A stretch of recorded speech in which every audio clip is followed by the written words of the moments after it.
Well, we're at the end. We're close to the end anyway. We do have the public forum tonight. Just for the record, I'm Les Johnson. I am the general chairman of TVIW, and I'm also, in my day job, work for NASA. But I'm not here speaking for NASA, even though I'm going to be talking about technology work at NASA, a project I'm working on where all the information is publicly available, and a secret plot to have an interstellar voyage begun before the year 2020.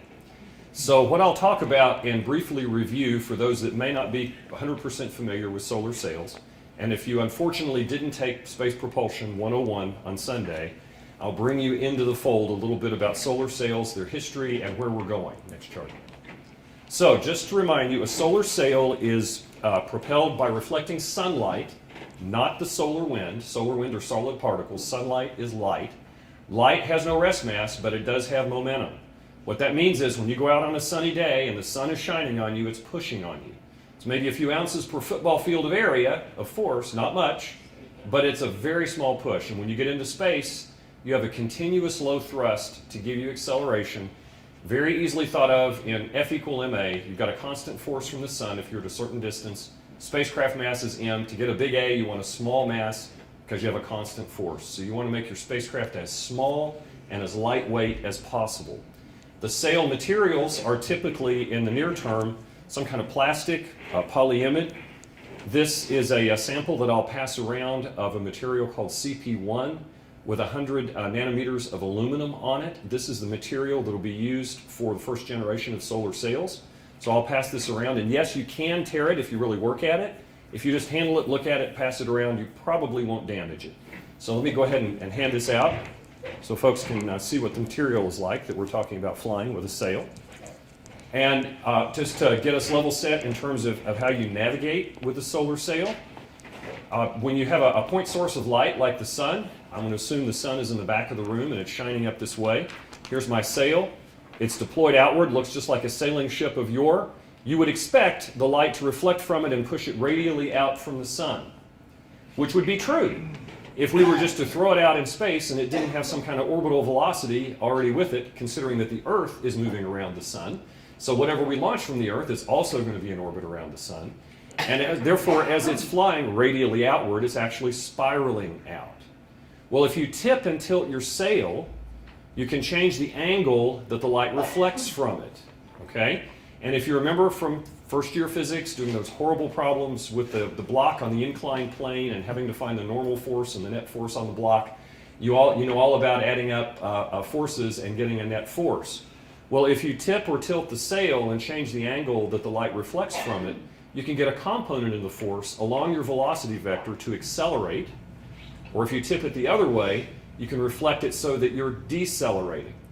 And that's what you need to do to change your orbital distance from the sun by changing your velocity at which you go around the sun.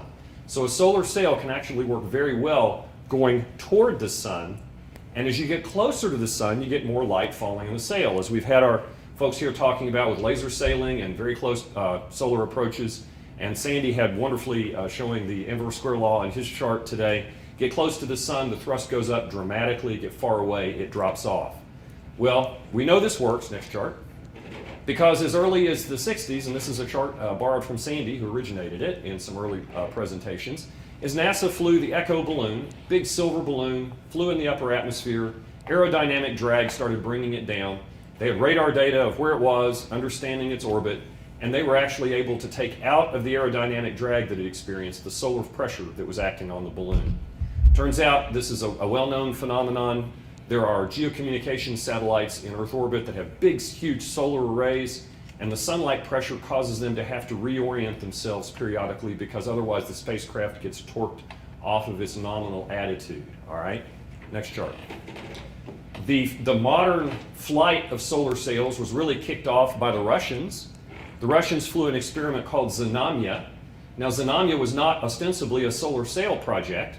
Basically, what the Russians wanted to do is solve the seasonal affective disorder and alcoholism in Siberia.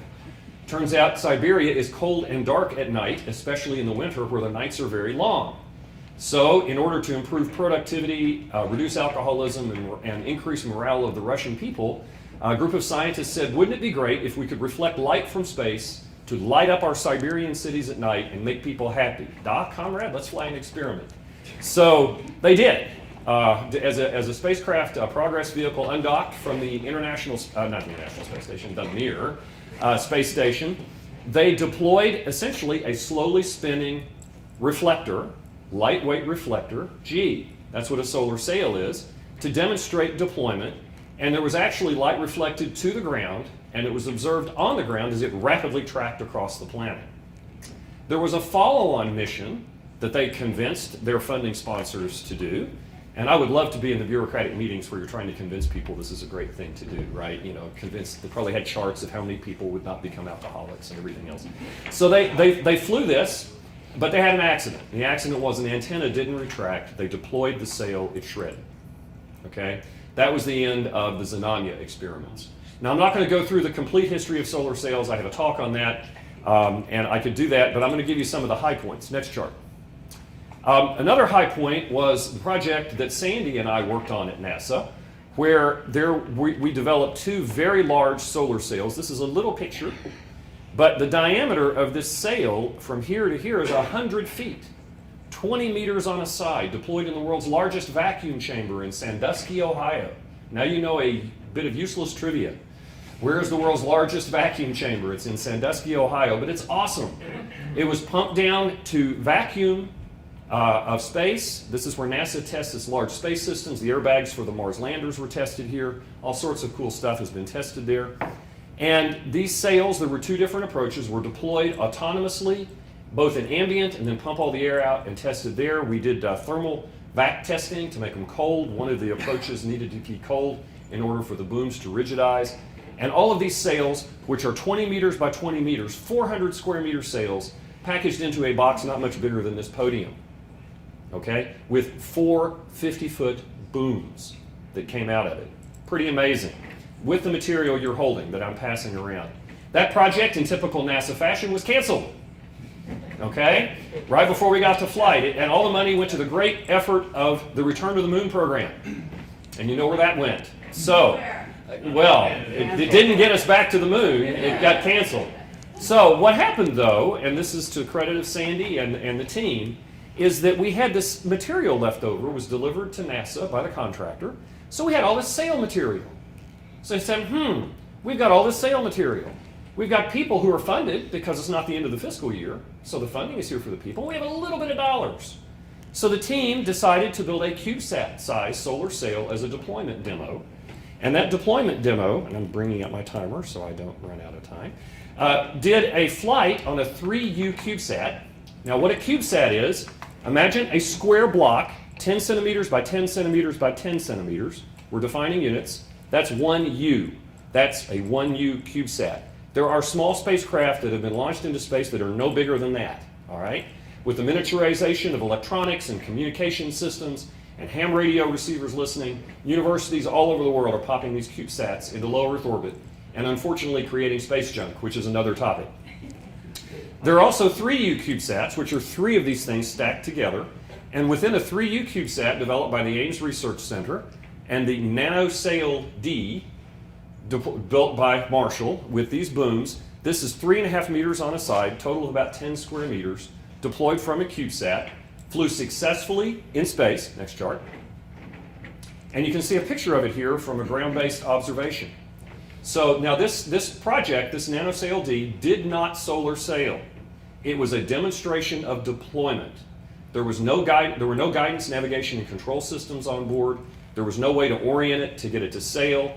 And it photon sail, it sailed in the upper atmosphere because it was in fairly low orbit. So it stayed in space, eventually deorbited and burned up, but it demonstrated an autonomous deployment from a CubeSat of a small solar sail. That's an important point. Next chart. Well, while we were canceling our solar sail program and building NanosailD, the Japanese picked up, basically after we canceled the big program, and they went and they flew Icarus, interplanetary kite craft accelerated by radiation of the sun. And I don't know why everybody keeps calling their interstellar stuff Icarus, because you know what happened to Icarus, okay? So you guys have just got to stop that, okay? But the Japanese were very successful. Their Icarus did fly closer to the sun. They were on a secondary payload that was going toward Venus. They deployed 14 meter by 14 meter solar sail, slowly spinning for attitude control, deployed beautifully. There is a series of pictures that it took of itself. These are actual photographs in deep space. These are the first solar sail selfies. And how these were taken is there was a little subspace craft with a camera, a shortwave radio transmitter, kicked it out because they wanted to know the state of health of their sail. Did we deploy? What does it look like? So they took a self-picture. There it is. Well, this was a kick in the pants. This was a challenge. The gauntlet was laid down. Japan did it. All right? Next chart. So, at about the same time, and if you work for an organization like NASA and you want to do science missions, you have to have scientists saying, we want the technology that you're trying to sell. It's a lot easier to get funded if somebody is saying, I want what you have to sell. Okay? Well, it turns out in a division of NASA, the Solar and Heliophysics division, they have done their assessment of what science missions need to be done over the next 10 to 20 years in something called the Decadal Survey. They do this every about 7 to 8 years. It's not quite on the decade. And they update it, but it is chock full of missions that can't be done any other way except the continuous low thrust of a solar sail. So what the solar sail community within NASA has been looking for a long time happened. We have scientists standing up saying, we need your technology. And at the same time, we have some scrappy technologists like Sandy and the team who worked on NanosailD demonstrating it. And in the tradition of space race, we have a foreign country doing it. Okay? So you put all that together, and it's kind of a magic sauce globally for solar sail technology to develop. Now, I'll tell you that almost everybody working in the field of solar sails who gather every 3 years at the International Solar Sail Symposium, they're all us. They're selling solar sails for the near-term interplanetary capability, but almost to a person, they want to see sails take us to the stars, and they're sort of, selling themselves to do it in the solar system because that's a necessary step to learn how to make them go to the stars. And I can say that that's the majority of the sail community is motivated by our motives. And they're doing this near-term stuff because it's cool and it's the only way you can do it. And oh, by the way, we'll never convince anybody to let us build a big one unless we do the small ones first. So we've got mission pull. Next chart. So there's a lot going on today. I'm going to talk about Sunjammer, which was unfortunately canceled. Right? You hear that word before, right? There are 2 projects that are funded, one of which I'm the principal investigator for, which is the NearEarth Asteroid Scout. It has a sister mission called Lunar Flashlight, which I'll talk about. The Planetary Society has recovered from the Cosmos issues where the launch vehicle failed, no problem with the sail. They have their first Earth orbital solar sail that will fly next spring, LightSail A. It is a 3U CubeSat-based 32 square meter solar sail, and they're going to fly LightSail B a year after that. They're actually offering to do on-orbit operations to help us learn from what they do in our design of the project I'm going to tell you about. At the University of Surrey in the UK, located outside of London, they have 3 CubeSat solar sails they're developing, and I'm personally involved in one called Inflate Sail, which is going to be a 3U CubeSat solar sail, but instead of rigid booms, it's going to use inflatable booms. Inflatable booms are nice because they're lightweight. They use a gas to inflate, and they can have a material when it gets cold that it becomes rigid so the gas can leak away. It makes a very lightweight system. Remember, sail systems have to be lightweight, small spacecraft. You want that mass as low as possible. And not to be left out in the race between the US and Japan to keep building sails, the European Space Agency, which is a separate funding organization from the European Union, who funded these solar sails. Did you know Europe has at least two international space agencies? My colleagues here who hail from close to the continent need to explain to me how you can have 2 continent-wide space agencies. I'm not even counting the national space agencies, just 2 continent-wide space agencies. But they're doing that, and these are Gossamer 1, 2, and there will be a Gossamer 3, which will be about the same scale as bigger than Icarus and larger sail. So, next chart. Sunjammer, everybody's going to ask me about it, so I'll tell you what happened. At a very high level, NASA selected this project to demonstrate a very large solar sail, building on the work that Sandy and the In-Space Propulsion team did up at the Plumbrook tests. This 100-foot diameter solar sail with inflatable booms was selected to go to flight and was supposed to fly in 2015 to demonstrate a very large solar sail on the order of almost 40 meters by 40 meters. It was going to be pretty big. And for largely cost and programmatic issues and some technical issues, this project, next chart, was canceled, as in a couple of months ago. And we didn't have a whole lot of involvement in that. I had no personal involvement in Sunjammer other than rooting for them, because this is what's going to be necessary to enable some of the big missions. But in parallel with their effort, I was working with a team and selling what I'll now tell you about. Next chart. Well, let's skip through LightSail A. This is a picture of what the Planetary Society solar sail looks like. Keep going.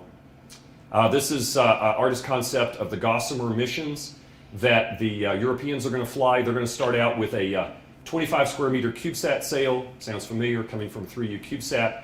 And then they're going to get up to a very large sail, 50 meters by 50 meters, all using these rollable composite booms, very lightweight composite material for your booms. So they're making a lot of progress doing a parallel approach to what we're doing. Next chart. And this is a picture of the work at University of Surrey. That's the principal investigator, Vios Lapis. And they're going to fly their sails in about a 700 kilometer altitude orbit, where it will be able to measure solar photon pressure. Next chart. Now, the project for which this model is sitting here is something called NearEarth Asteroid Scout. Next chart. NeoScale is, as it sounds like, it's going to go to a near-Earth asteroid. This is the actual size of the flight unit. It's a 6U CubeSat. It will be, at the time it flies, the second interplanetary CubeSat, at least that we're aware of. The first one is going to fly this year. It's a smaller CubeSat from JPL. This is a partnership between NASA Marshall and the Jet Propulsion Laboratory. JPL is good at building deep space spacecraft. Well, they're building the spacecraft bus. We at Marshall are providing the solar sail.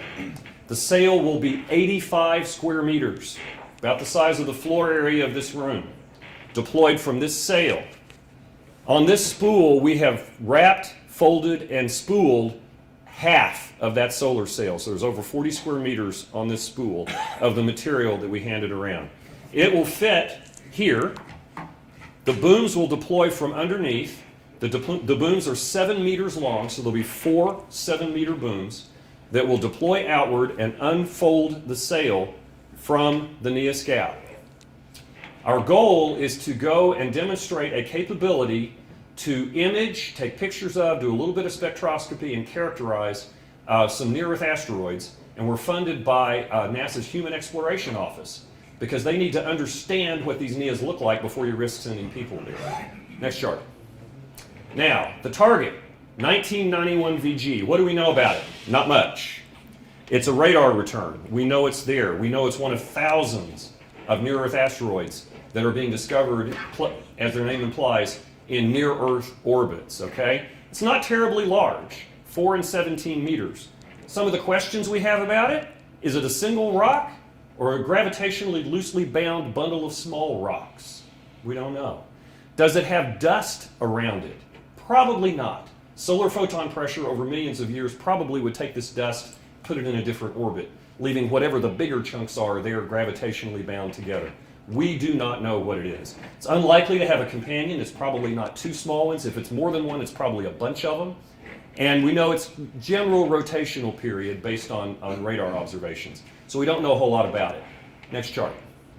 So we're going to go take observations. NeoScale will fly for about 2 years. We're supposed to launch in 2017.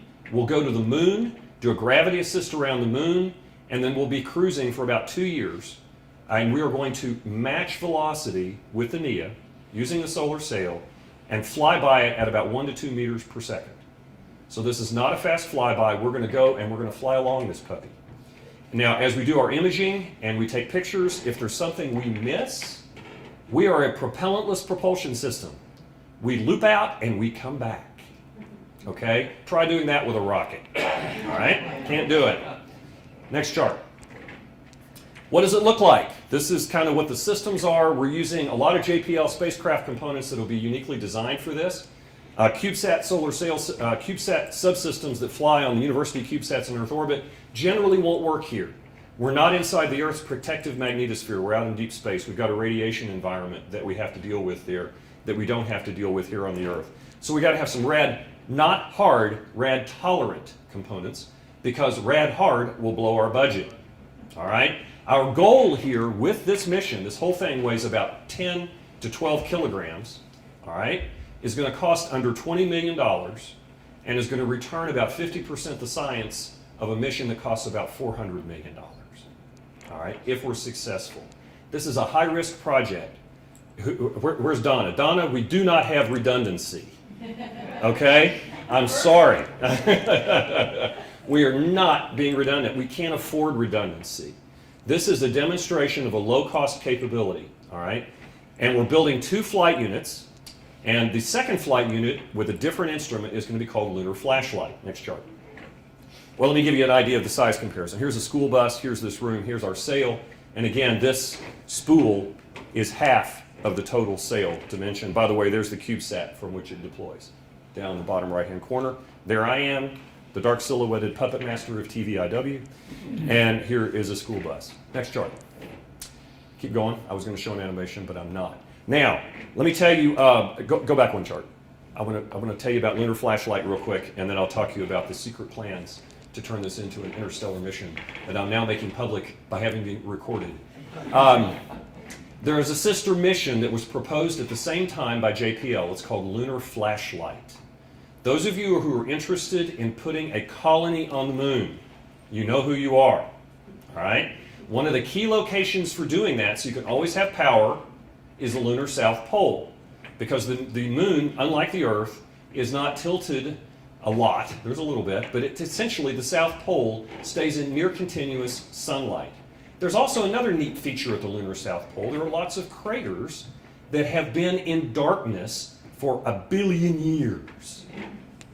Okay? Now, why is that interesting? Well, that's interesting because the moon shares the same impact history as the Earth, going a long way back.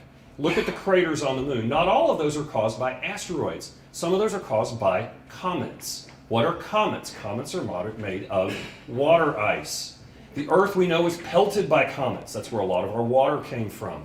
The moon was pelted by comets. But ice won't last long when it's 100 degrees centigrade in the sun, or 200 degrees on the surface of the moon. When it's in the sun, that water goes away.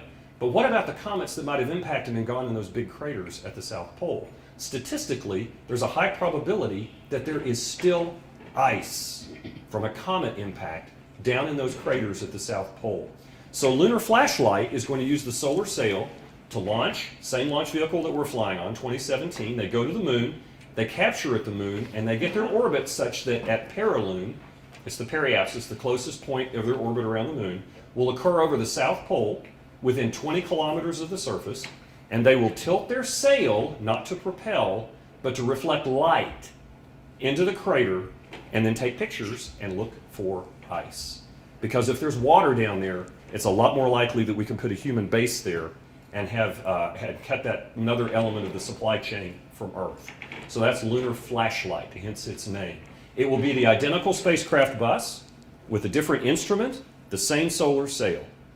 All right? So we're going to fly on the same launch vehicle, 2 different missions, 2 two-year missions, and they're going to do that. So what is this Interstellar Sail by 2020 business? Well, my co-author, Greg Matloff, who many of you know, is going to the next chart, is a big advocate of interstellar sailing. And I said, Greg, you know, this little CubeSat at the end of its life, whatever that may be, if we don't go to another NEA, that's to be determined, because, you know, we're a propellantless system. After we visit one NEA, depending on where it is in the sky, we could go somewhere else, right? As long as we stay within about 1 AU of the Earth, we can communicate with it. But I asked the question, could we put this on some kind of a trajectory that we get it going, and then when it dies or we can't communicate with it anymore, that it'll be on some kind of a flyby trajectory near the sun to give it enough escape velocity to leave the solar system? He did some preliminary calculations looking about the thermal characteristics of the sail material, looked at some of the orbital mechanics and said, yeah, Les, we can do that. You can get down to about 1/4 of an AU, and I think we can get a trajectory that if you drop it into that, even if the spacecraft dies, it should get enough from it, the flyby, to get a solar system escape velocity.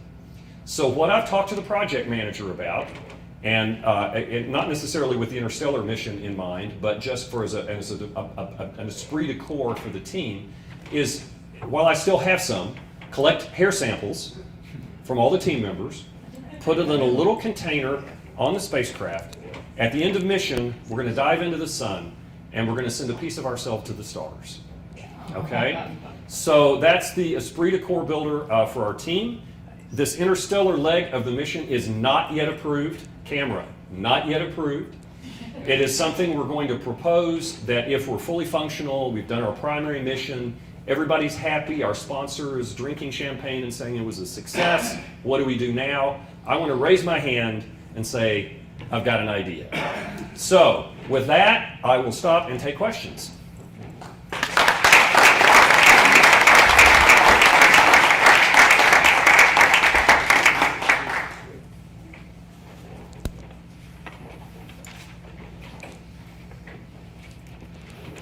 Using a little bit of advanced knowledge here. And how, pray tell, is this wonderful little, or both of these wonderful little cubes going to be launched? Oh, well, right now we're manifested to fly on the first full-up test flight of the Space Launch System, the SLS.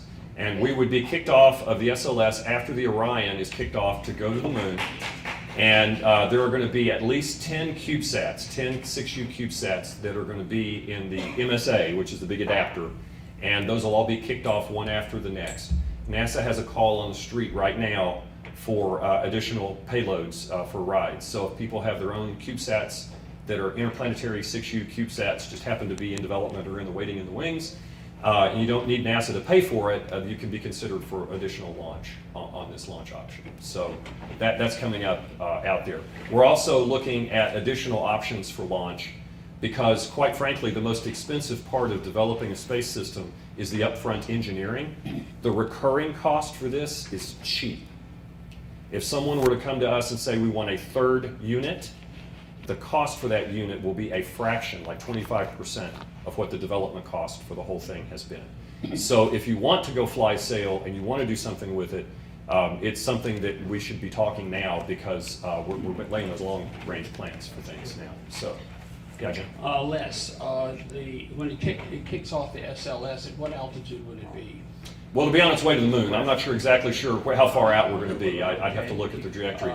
The flashlight, how long will it take to get to the moon? How many passes over the sail do you anticipate, over the South Pole do you anticipate? Okay, the Lunar Flashlight will get to the moon fairly quickly, like within a few days. But the problem is it won't be in the right orbit.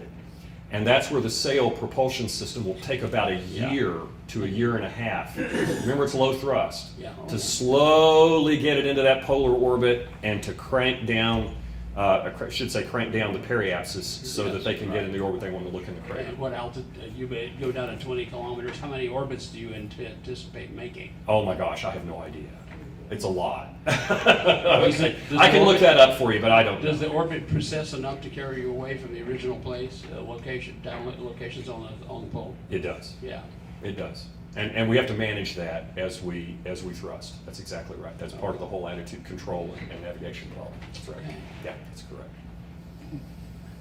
Got a question back there and then up here, and I think we've got time, and then I have one other statement. Thanks, Les. It's so exciting. Tell me, the management problem, is it significant? Or could we actually have 50 or 100 of these doing different scientific ventures simultaneously under software control? Well, the management of the flight, you mean? The management of the craft in flight and as it's navigating to final position and final mission. That is, we're going to be learning as we fly. No one really has a lot of experience navigating in real time a solar sail in deep space except the Japanese, right? And so we're looking at how to make this as autonomous as possible, knowing full well that for the first few months, it's not going to behave exactly as we predicted in our models, because we will have to have gotten the center of mass exactly right, the center of pressure exactly right. Is the sail completely in plane or a little bit off will all affect the thrust vector. So the first 2 months of flight are going to be, how do you fly this thing anyway? It's just all right? the drum control, just trim it. It's trimming it out. After we get to the point where it's fairly predictable, the benefit we have is it's low thrust. Everything happens slowly. Okay? So if you mess up a command, you're not likely to kill the system. It's going to take a while to react to it. You say, oh my gosh, we shouldn't have done that. You can undo it pretty easily. solar sail systems for interplanetary flight are fairly forgiving in terms of command and control. So I'll be able to better answer that question as we understand it better. I don't know right now. I don't know. One question, and then I have a closing comment. Yeah. Les, you said that you could mass produce these things. Have you designed them with that in mind? We are buying as many parts that can be multiple fabricated as we can. Now, that doesn't mean there's nothing unique for this, because interplanetary CubeSats are not common, but the capability that JPL is trying to build into the bus for this mission, they want to use to go sell other missions. Yeah. And so the mass production of the piece parts and the components is in the plan. And we're building the sail at Marshall, but our plan is to have a commercial partner licensed to go out and build the sails. So we don't want to get in the business of selling these things. We're prototyping to develop and then give industry the opportunity to go flying. So my last comment before I give the closing workshop comments are, this is not a shameless shill. This is actually a meaningful shill. I co-authored a book with Giovanni Volpetti, and if you're in the solar sail community, you know Giovanni. He is one of the European experts on sail trajectories, and really, really smart guy. And Greg Matloff. We wrote this book about solar sails. It's a popular science book. First 2/3 of the book are not for the mathematically inclined folks. It's for interested lay people. Hey, what can a sail do? What kind of missions can it do? If you're so inclined, the last third of the book gives you the fundamental mathematics of how to work out how big to make a sail, how to navigate with a sail, and some of the trajectory work. So I've got copies of this for sale. It's $25 if anybody's interested. I've got about 5 copies left. And it also, if you were in my class on Propulsion 101, you received a copy of the book that Greg and I wrote called Living Off the Land in Space, which has chapters on a lot of different in-space propulsion systems in it. I was asked to let people know by somebody who was in the class that I have about 2 copies of this if anybody's interested in buying a copy of the textbook, essentially, that we used in the class. I have that available. And with that, I will close my Interstellar Sail moment and launch into closing the workshop.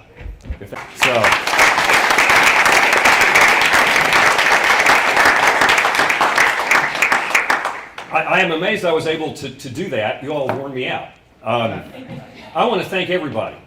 Everybody who's still here, all the people who came, all the people who presented papers, the people who were the runners that made it happen.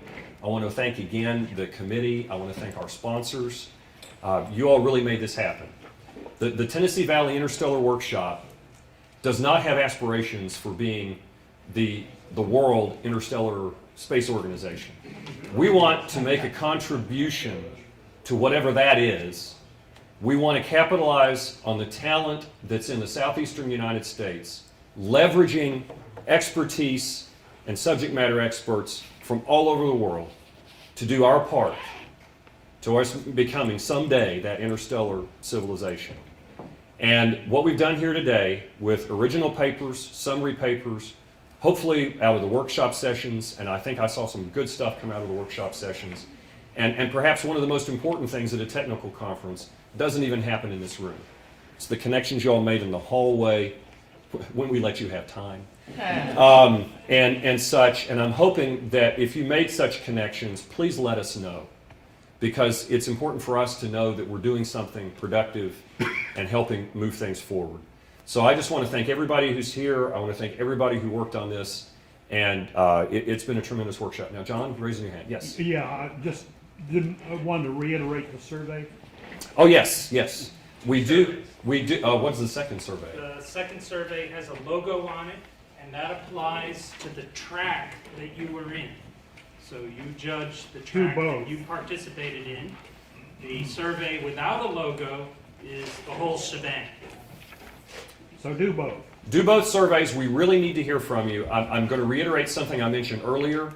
We are actively seeking additional support. We have some new projects that actually emerged during this workshop that we're going to put the meat on the bones for and announce soon, that have come out of this particular workshop for TVIW, and we will be making that known soon. So it's been productive for us, hopefully as well for you. And we are seeking people who want to contribute and be a part of our organization. If you'd like to volunteer, the pay is awesome. The payoff, I should say, is awesome. It's going to enable us to be an interstellar civilization someday. But it is an all-volunteer organization, and so if you're interested in being a part of that, at whatever level you can contribute, we'd love to have you, and we'd also appreciate you spreading the word to let people know we exist.